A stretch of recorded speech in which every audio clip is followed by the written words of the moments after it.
ওনার overall condition খুবই খারাপ, একেবারে ক্রিটিক্যাল বলতে যা বোঝায় তাই।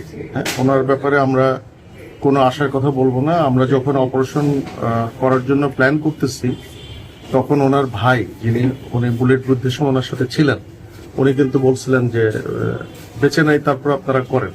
কিন্তু আমরা কিন্তু আশা ছাড়ি নাই, তার সাইন অফ লাইফ কিন্তু ছিল। এবং অপারেশনের ভেতরেও কিন্তু আমাদের অ্যানেস্থেশিয়ার স্যাররা যারা ছিলেন ওনারা কিন্তু বলছেন যে পেশেন্টের এফোর্ট আছে। এফোর্ট মানে নিজস্ব শ্বাস প্রশ্বাসের যে শক্তি যেটা। তো উনি এখনো কিন্তু উনি বেঁচে আছেন, কিন্তু এর মধ্যে উনি 2 বার কার্ডিয়াক অ্যারেস্ট, ওনার ব্লাড লস হয়েছে প্রচুর, ওনার নাক দিয়ে মুখ দিয়েও ব্লিডিং শুরু হয়েছিল লাস্টের দিকে আমরা ওটি কমপ্লিট করার পর। এখন আমরা পেশেন্টের ব্যাপারে কোনো আশার কথাই বলবো না।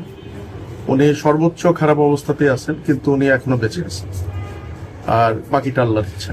আর আমরা এই ধরনের ক্ষেত্রে যেটা করি, খুলে মগজের ভেতর যে রক্তগুলো থাকে ওগুলো আমরা বের করে দিই, যাতে ব্রেন বড় হওয়ার সুযোগ পায়, ব্রেনের ভেতর যে চাপটা আছে সেই চাপটা যাতে কমার সুযোগ পায়, এটাই হলো এটার ম্যানেজমেন্ট। তো এটা আমরা করে এখন রোগীর ভালো আইসিইউ সাপোর্টের জন্য রোগীর যারা আত্মীয় স্বজন তারাই প্রেফার করছেন যে এবার কেয়ারে নেওয়ার জন্য। গুলি কি বেরিয়ে গেছিল? Most probably.